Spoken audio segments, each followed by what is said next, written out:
Mesdames, Messieurs, bonsoir et bienvenue sur cette nouvelle édition d'information sur la télévision Labari.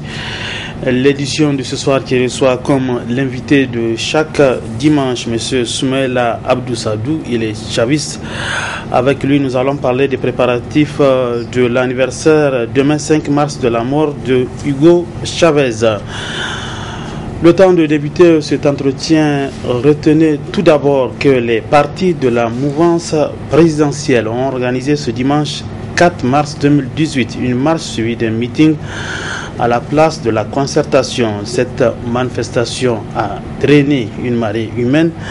Parmi les acteurs de cette forte mobilisation, Alaï Zakoujibo Dizakei, député national du PNDS Tareya, qui a mobilisé tout le Zarmaganda pour assister à cette manifestation. Le point avec Nasser Dantouf. Il est et restera l'incontournable mobilisateur de tous les Zarmagandais. Lui, c'est l'infatigable, le fidèle du Parti Rose, El Haj Zakoujibo Dizakei. Hommes, femmes et jeunes du Zarmagandais ont tous répondu à l'appel de Zakoujibo à cette marche du soutien au président Issifou Mamadou. Ces 4 mars, comme aux précédentes marches, Zakoujibo n'a pas failli et a relevé le défi. En témoigne cette marée humaine pour dire oui à Zakoujibo, oui au président Issifou Mamadou pour toutes ses actions. Aujourd'hui, c'est le grand jour de son excellence Issifou Mamadou. Les Nigériens ont démontré A plus B qu'aujourd'hui c'est Issoufou, demain c'est Issoufou, après-demain c'est Issoufou sur Père Dieu. Excellence, il faut vous tranquilliser, nous sommes derrière vous, comme un seul homme. Le PNDS s'est réveillé, la mouvance s'est réveillée. Vous avez vu la démonstration de force du jamais vu dans la capitale du Niger. Si vous voulez demain encore, Excellence Bazoum Mohamed nous lance un défi, nous allons répondre présent derrière son Excellence Bazoum Mohamed. Nous faisons de la politique, nous allons obéir aux instructions politiques de nos patrons politiques. Pour une réussite, ça n'est une. Zakoujibo ne peut que remercier la population. Je remercie infiniment ma famille politique, mes amis politiques, mes militants politiques qui nous ont soulagés, qui nous ont soutenus, qui nous ont grandi aujourd'hui et qui nous ont sauvé l'honneur. Que Dieu les bénisse. Surtout, je lance un appel particulièrement à mes militants. Que Dieu vous bénisse. À tout moment que je vous fais un mot d'ordre, vous êtes toujours présents. Je prie le bon Dieu Allah de nous accompagner ensemble, de nous faire tout ce que nous voulons ensemble. Et je prie Dieu que son Excellence Issoufou Mahamadou puisse régner ce pays-là tranquillement, pour finir son mandat tranquillement, pour nous préparer un bon cheval qui va rentrer dans la course de 2021. Et je conseille la majorité présidentielle de se souder comme un seul homme derrière son Excellence Issoufou Mahamadou et son gouvernement. Ainsi, grâce à l'efficacité et à la perspicacité de Zakoujibo Dizakei, des milliers de militants du Parti Rose fidèles à Zakoujibo ont marché du côté des militants du Parti Rose et alliés de la ville de Niamey et alentours pour apporter leur soutien au président Issifou Mamadou. Pendant ce temps, entamé depuis près de 2 mois, la tournée de sensibilisation de proximité des populations sur des questions d'actualité entreprise par les députés de l'opposition a pris fin hier après-midi par un meeting à l'arène de lutte traditionnelle de Niamey. Voyons les temps forts de cette manifestation avec nos reporters Adam Soumana et Chebou Guissou. Ce rendez-vous des militantes et militants des partis de l'opposition politique nigérienne marque la dernière étape de la caravane de sensibilisation de proximité initiée par le groupe parlementaire Zamzam Loumana Hankouri. Une caravane ayant sillonné la quasi-totalité des localités du pays avant de se retrouver dans la capitale. Occasion pour le président du groupe parlementaire de dresser le bilan de cette tournée. Nous avons décidé de sortir pour discuter avec les populations. Par rapport à certains sujets d'actualité, la gouvernance, la mauvaise gouvernance, la loi de finances 2018 et la loi portant code électoral. Je pense que partout où on est passé, que ce soit au niveau des départements de Dosso, de Tilaberi, de Maradi, de Zender, de Tawa ou d'Agadez, les populations ont été attentives au message dont nous sommes porteurs. Au passage, je tiens à préciser que nous n'avons pas parcouru la région de Difa, mais ce n'est que partie remise. Nous allons très bientôt nous y rendre. Donc les populations étaient attentives au message dont nous sommes porteurs et je pense que les populations ont bien compris, surtout par rapport à la loi des finances, dont les conséquences négatives au niveau du vécu du citoyen ont déjà commencé à se faire sentir. À Issoufou Issaka de poursuivre son intervention en déplorant l'attitude de l'autre camp dans le cadre du combat citoyen contre la loi de finances 2018. La sortie de la mouvance présidentielle en soi n'est pas un baromètre qui va permettre de mesurer l'adhésion des populations. Ça sera une manifestation qu'ils vont organiser à grands frais. Vous avez déjà vu à travers les réseaux sociaux, déjà les bus qui sont en train de converger avec plein de leurs militants vers Niamey. C'est-à-dire qu'ils savent que Niamey et alentour ne vont pas répondre à leur appel. Écoutez, il s'agit d'un combat citoyen. Ce n'est pas un combat entre l'opposition et la majorité. J'ai écouté le ministre des Finances qui a dit qu'il espère que l'opposition et la société civile ne vont pas vaincre. Non, qu'ils disent tout simplement, j'espère que le peuple nigérien ne va pas vaincre. Nous, c'est un travail de restitution. Qu'on me dise, dans le message que nous avons véhiculé, qu'on me dise un seul grain de mensonge là-dedans. C'est la stricte réalité. Pour une fin de mission, c'est un rendez-vous politique inoubliable que les militants de la région de Niamey viennent d'offrir à la délégation des parlementaires du groupe Zamzam Lumana Hankouri. Preuve, si besoin est, que la capitale reste et demeure aux couleurs des partis de l'opposition nigérienne. Le syndicat national des commerçants importateurs de planches SINASIP a rendu public une déclaration ce matin au siège de l'USPT. Dans celle-ci, les responsables de ce syndicat ont réaffirmé leur engagement à promouvoir le secteur de vente des planches au Niger. Le reportage de Nasser Antouf. SINASIP, syndicat national des commerçants importateurs de planches, c'est le tout nouveau-né des syndicats et déjà affilié à l'Union syndicale progressiste des travailleurs. Il faut donc désormais compter le SINASIP dans le rang des syndicats qui œuvrent inlassablement dans la défense des intérêts matériels et moraux de ses militants. En ce troisième millénaire marqué par de perpétuelles mutations, les échanges s'opèrent dans une dynamique non complaisante et selon des méthodes essentiellement basées sur un rapport de partenariat mutuel avantageux, c'est-à-dire gagnant-gagnant. Le secteur du commerce des planches, n'échappant pas à cette donne, excelle souvent dans une spéculation porteuse d'irrégularité dans le transport, la destination et la vente. L'importateur, après s'être acquitté des droits et taxes de douane, vend par préférence et à des prix bravant toute stabilité. Dans ce contexte d'intégration régionale où tous les pays membres, soit de l'UEMOA ou bien de la CEDEAO, doivent œuvrer ensemble pour garantir la libre circulation des personnes et de leurs biens pour promouvoir un commerce fluide et florissant, la création d'une organisation syndicale capable de contribuer à la régularisation des activités de commerce des planches a été jugée nécessaire par les acteurs intervenant dans ce secteur. Le syndicat national des commerçants importateurs de planches SINASIP entend préserver les intérêts matériels et moraux des usagers du secteur, transporteurs, importateurs, acheteurs et autres acteurs qui tirent quotidiennement leur pitance de ce commerce. Le SINASIP entend contribuer ainsi à la bonne marche de ces activités nécessairement entreprises, mais quelque peu entachées d'irrégularités dont la portée est extrêmement sensible et sa lecture superficielle. Mieux, le SINASIP entend innover dans sa lutte pour améliorer les conditions de vie et de travail de ses militants. Le SINASIP s'engage à assister physiquement, moralement et financièrement le transporteur, l'importateur, en cas d'accident ou préjudice porté sur les édifices publics et autres biens privés, puis assurer le règlement régulier des honoraires. L'exécution de telles tâches nécessite la collaboration d'une part des commerçants et des autorités administratives, des municipalités en particulier. Les guéguerres et autres traitements observés dus au non-remboursement, au blocage dans le processus de livraison ou d'acheminement des marchandises, consécutifs aux accidents ou incidents pourront être réglés, gérés sans procès avec le concours du SINASIP. Comme on peut le retenir, la création du SINASIP procède de la volonté de ses responsables et membres de contribuer à standardiser le secteur du commerce des planches contre le dumping. C'est pourquoi le Bureau exécutif national du SINASIP lance un vibrant appel au gouvernement pour marquer son adhésion à la promotion d'un commerce équitable, notamment dans le secteur du commerce des planches. Le Ben SINASIP compte sur l'accompagnement de l'ISPT pour mener à bien sa mission au grand bonheur de ses militants.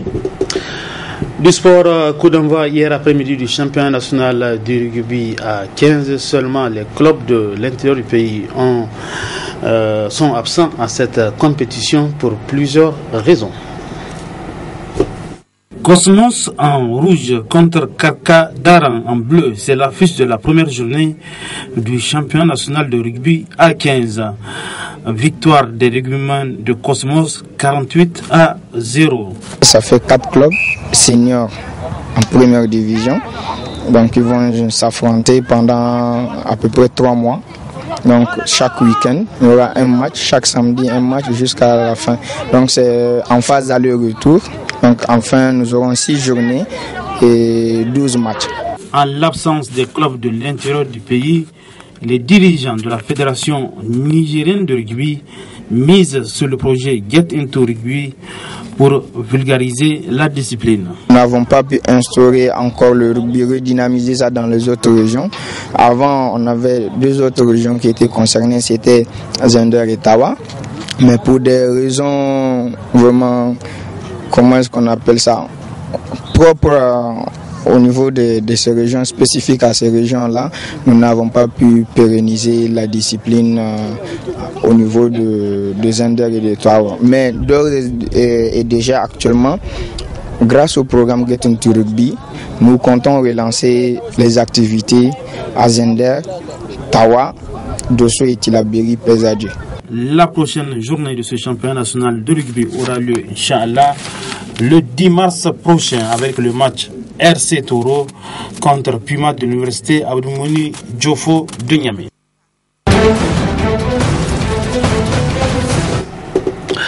Avant l'invité du journal, partons tout de suite au Ghana où des femmes enceintes prennent des pilules dans l'espoir d'éclaircir la peau de leur bébé.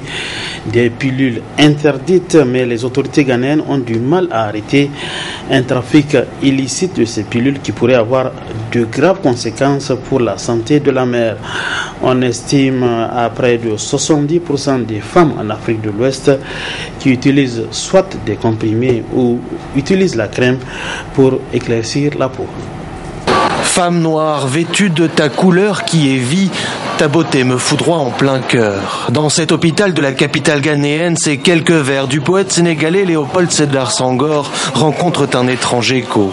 Ici, ces nouvelles pilules qui éclairciraient la peau des nouveau-nés in utero n'ont pas encore passé les portes de la maternité.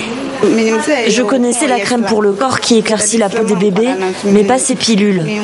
Je n'en ai jamais entendu parler auparavant, mais quand j'ai entendu ça à la radio, ça m'a fait très peur.